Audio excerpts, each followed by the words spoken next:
সবাইকে আমন্ত্রণ জানাচ্ছি চ্যানেল 24 এর বিশেষ আয়োজন স্কয়ার অ্যাসেন্টোমার্কস প্রেজেন্ট বুকে জ্বালা পোড়া কারণ ও প্রতিকার অনুষ্ঠানে। প্রিয় দর্শক, আপনাদের সাথে আছি আমি ডাক্তার অর্থি জুখরিভ। পুরো রমজান মাস জুড়ে বুকে জ্বালা পোড়া, টক ঢেকুর কিংবা পেটে ব্যথা কিংবা অ্যাসিডিটি যেন আমাদের দৈনন্দিন জীবনযাত্রার একটি অংশ হয়ে দাঁড়িয়েছে। তবে এই যে পরিবর্তিত জীবনযাপন কিংবা অস্বাস্থ্যকর খাবার গ্রহণ, এই প্রত্যেকটি অভ্যাস কখন আপনার গ্যাস্ট্রোএসোফেজিয়াল রিফ্লাক্স ডিজিজের কারণ হতে পারে এবং কোন ক্ষেত্রে আপনি সতর্ক হবেন। প্রিয় দর্শক, আজ আমরা কথা বলবো এই প্রত্যেকটি বিষয় নিয়ে এবং আলোচনা করবার জন্য স্টুডিওতে আমাদের সাথে উপস্থিত রয়েছেন দুইজন বিশেষ অতিথি। উপস্থিত আছেন ডাক্তার সুলতানা পারভিন, যিনি সহকারী অধ্যাপক গ্যাস্ট্রোএন্টারোলজি বিভাগ, ন্যাশনাল গ্যাস্ট্রো-লিভার ইনস্টিটিউট ও হাসপাতাল, মহাখালী, ঢাকা। এবং আমাদের সাথে আরও উপস্থিত রয়েছেন পুষ্টিবিদ Nusrat Dipa, Medix United Health Care. দুজনকেই স্বাগত আমাদের আজকের আয়োজনে। Thank you so much. Gastroesophageal reflux disease খুবই অদ্ভুত একটা নাম, অনেকের ক্ষেত্রে একদমই অপরিচিত একটি শব্দ। একটু জানতে চাই যে এটি বলতে আমরা কি বুঝি এবং কি কারণে রমজান মাসে অ্যাসিড রিফ্লাক্সটা এত বেশি পরিমাণে বেড়ে যায়। গ্যাস্ট্রোএসোফেজিয়াল রিফ্লাক্স ডিজিজ একটি দীর্ঘস্থায়ী পেটের সমস্যা, যেখানে পাকস্থলী থেকে অ্যাসিডযুক্ত খাবারগুলো আমাদের খাদ্যনালীতে চলে আসে এবং বিভিন্ন উপসর্গ তৈরি করে। এবং আমরা তার প্রধান একটা উপসর্গ হচ্ছে বুক জ্বালা পোড়া। এমন কেউ নেই যে জীবনের কোনো একটা সময়ে এই বুক জ্বালা পোড়াতে আমরা কেউ পড়ি নাই। আমরা সবসময় এর সাথেও আরও অনেক সমস্যা থাকে। অনেকে বুকে ব্যথা নিয়ে আসে, ঢেকুর নিয়ে আসে, টক টক বমি ভাব নিয়ে আসে, এগুলো নিয়েই আমাদের কাছে প্রেজেন্ট করে। এবং রমজান মাস অত্যন্ত গুরুত্বপূর্ণ একটা সময় এবং আমাদের সবাই রোজা রাখি। এই সময়ে এই খাদ্যাভ্যাসের হঠাৎ পরিবর্তন এবং আমরা যে লাইফস্টাইলটা চেঞ্জ করি এই সময়, এই প্রতিটা কারণেই আমাদের মূলত এই গ্যাস্ট্রোএসোফেজিয়াল রিফ্লাক্স ডিজিজ হয়ে থাকে। প্রধান কারণ দীর্ঘ সময়ব্যাপী আমরা না খেয়ে থাকি। আর দীর্ঘ সময় যে না খেয়ে আছি, সন্ধ্যায় আমরা কি করি, হঠাৎ করে মনে হয় আমাদের এত খাবার যে সব খাবার একেবারে একসাথে সব খেয়ে ফেলবো। এই জন্য আমরা দেখা যায় একই সাথে আমাদের তেলে ভাজা, স্পাইসি এবং বিভিন্ন যে তৈলাক্ত চর্বিযুক্ত খাবার যেগুলো আছে, সেগুলো আমরা একবারেই খাওয়ার চেষ্টা করি। এই প্রসঙ্গটাতে আমি একটু আপুর কাছে যাব। একটি বিষয় জানতে চাই যে আমরা তো কথা বলছি যে গ্যাস্ট্রোএসোফেজিয়াল রিফ্লাক্স ডিজিজ নিয়ে এবং খুবই চমৎকারভাবে বলছিলেন যে গ্যাস্ট্রোএসোফেজিয়াল রিফ্লাক্স ডিজিজ বেড়ে যাচ্ছে শুধুমাত্র অস্বাস্থ্যকর খাদ্যাভ্যাস কিংবা একটু সঠিকভাবে নির্বাচন না করা।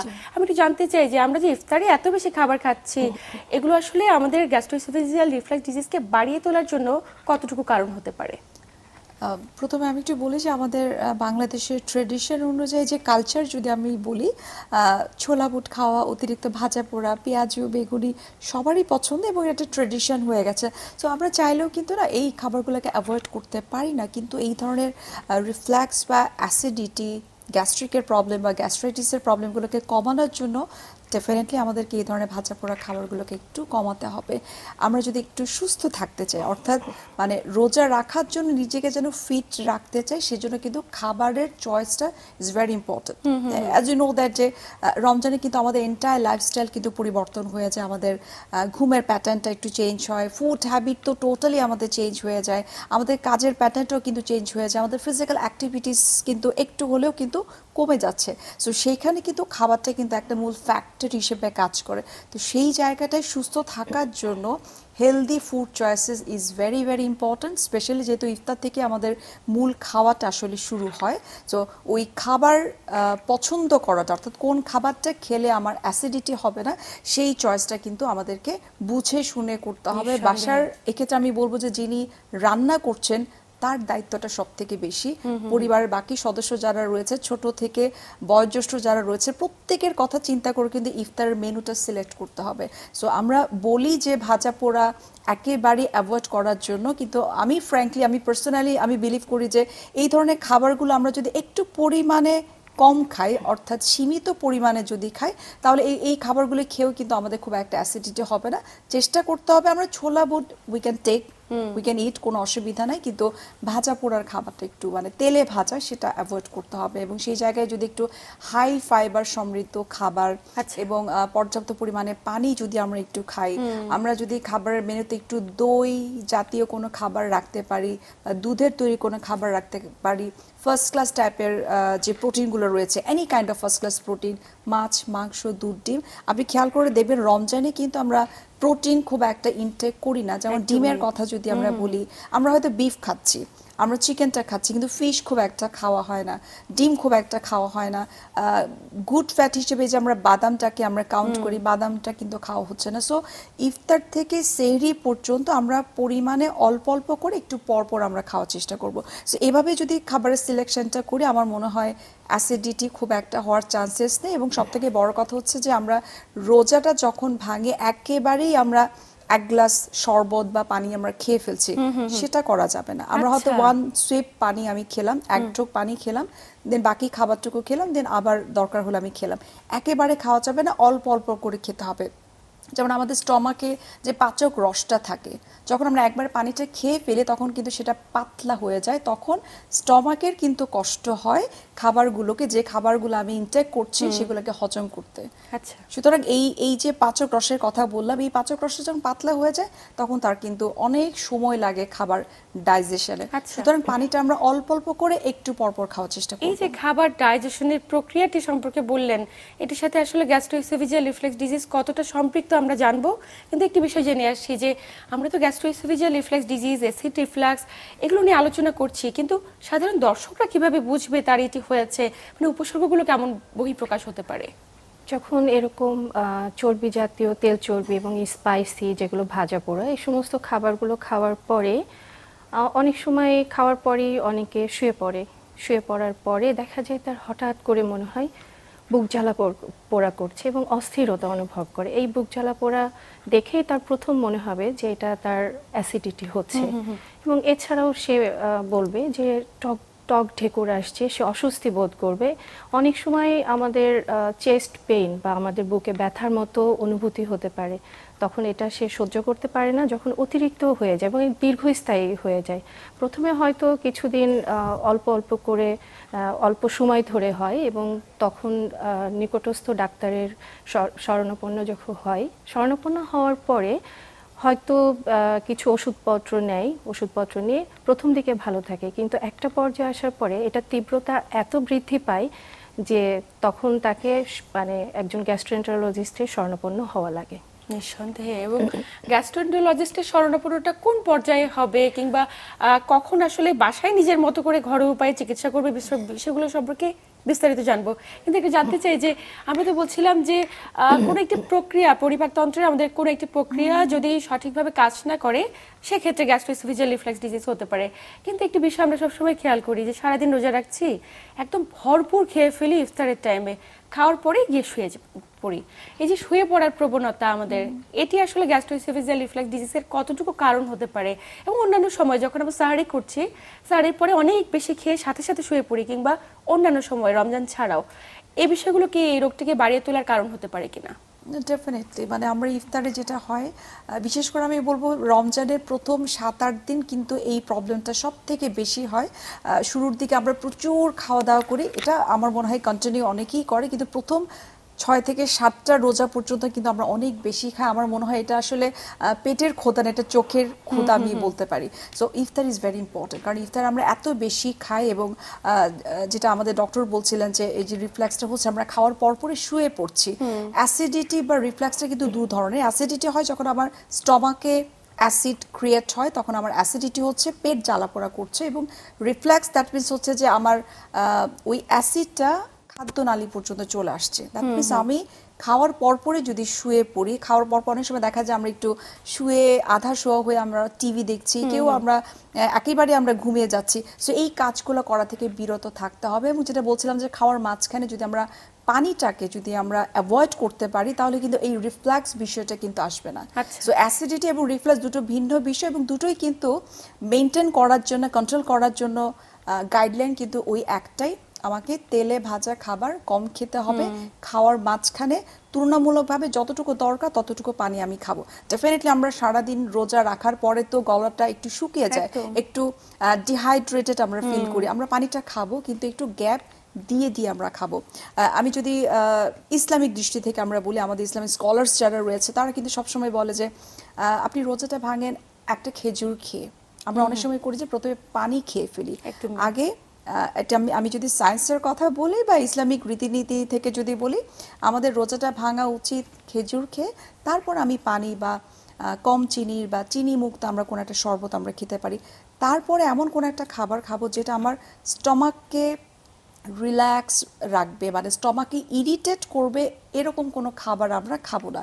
আমি অ্যাজ এ ডায়েটিশিয়ান আমি কখনোই বলবো না যে আপনি ছোলা বুট খাবেন না, খাওয়ার দরকার নেই, বিকজ আমি পার্সোনালি আমি নিজেও খুব পছন্দ করি, কিন্তু পরিমাণ মতো যদি খাওয়া যায় তাহলে খুব একটা অসুবিধা নাই। There is so many options, মানে আমাকে ছোলা বুটে যে খেতে হবে এমন কোনো কথা নেই।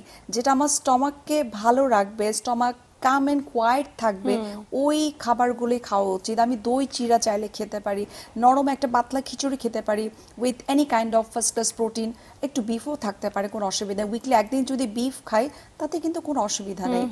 চিকেন থাকতে পারে, ভেজিটেবল থাকতে পারে, আমরা একটু লাল আটার রুটি থাকতে পারে, সাথে একটু সবজি আমরা খেতে পারি, আমরা মুসলি খেতে পারি উইথ ইয়োগার্ট অর মিল্ক, আমরা চিয়া পুডিং খেতে পারি। সো অপশনস অনেক আছে। আপনি যদি মনে করেন, আপনার যদি ডিটারমিনেশন থাকে, ডেডিকেশন যদি থাকে যে আপনি নিজেকে ফিট রাখতে চান, নট শুধু রোজা রাখার জন্য, সারা বছর সবসময় সুস্থ থাকার জন্য, তাহলে খাবারের এই চয়েসটা কিন্তু ফলো করাটা ইজ ভেরি ইম্পর্টেন্ট। মানে মোট কথা হচ্ছে যে we have to follow some guidelines.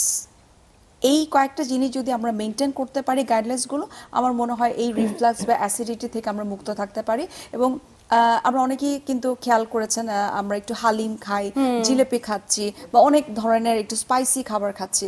আমরা অফকোর্স খাবো, এগুলো আমি বাদ দেওয়ার কথা আমি বলছি না, খেতে পারবো, কিন্তু পরিমাণটা, যেটা একই কথা বললাম, কম হতে হবে। তবে মাথায় রাখতে হবে যে আমি ইফতার থেকে সেহরি পর্যন্ত আমার খাবারের যে গ্যাপটা 2 ঘন্টার মতো একটা গ্যাপ থাকতে হবে।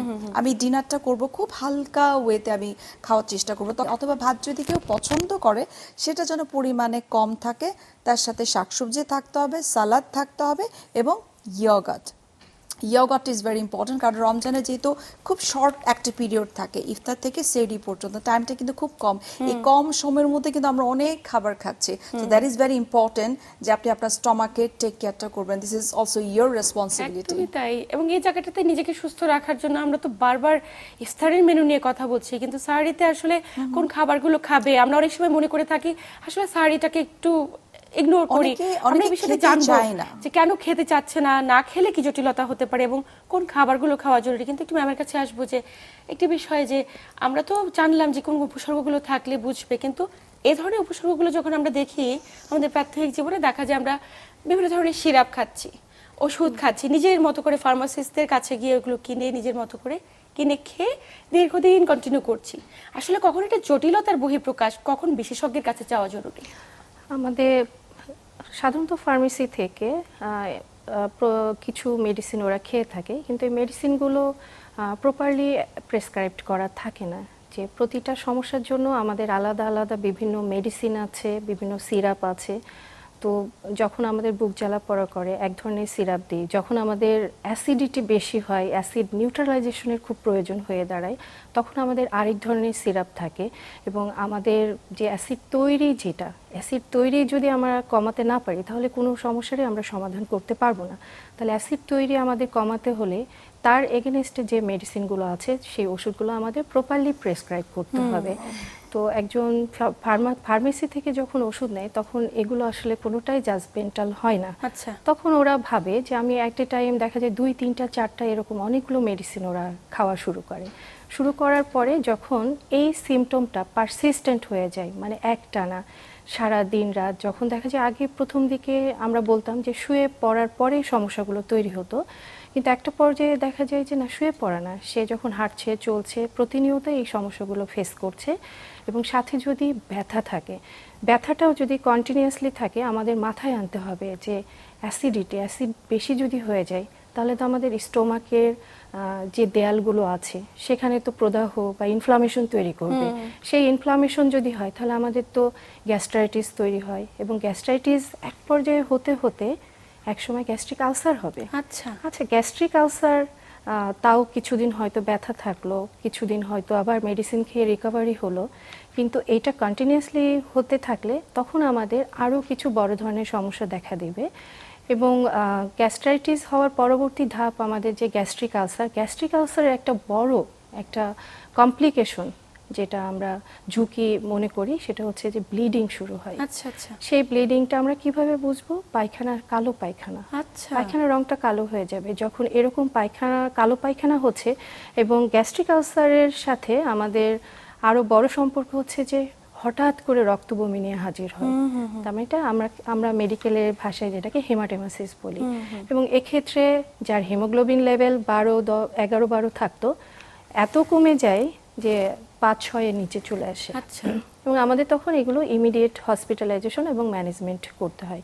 তো এই কমপ্লিকেশনের সাথে আমাদের আরও যেটা গ্যাস্ট্রিসোফেজাল রিফ্লাক্স ডিজিজ বা জারের যেটা বড় কমপ্লিকেশন আমরা ফেস করি, সেটা হচ্ছে একটা পর্যায়ে আসার পরে এখানে কিছু পরিবর্তন হয়। যে অ্যাসিডটা বারবার খাদ্যনালীতে আসার পরে সে তো বসে থাকবে না, কিছু তো ক্ষতি করতে থাকবে। একটা যে আমাদের ওখানকার যে দেয়ালের যে একটা পরিবর্তন, এই পরিবর্তন করতে করতে একটা সময় আসার পরে 10-15% কেসে আমাদের ব্যারেটস ইসোফেগাস নামে একটা কন্ডিশন তৈরি করে।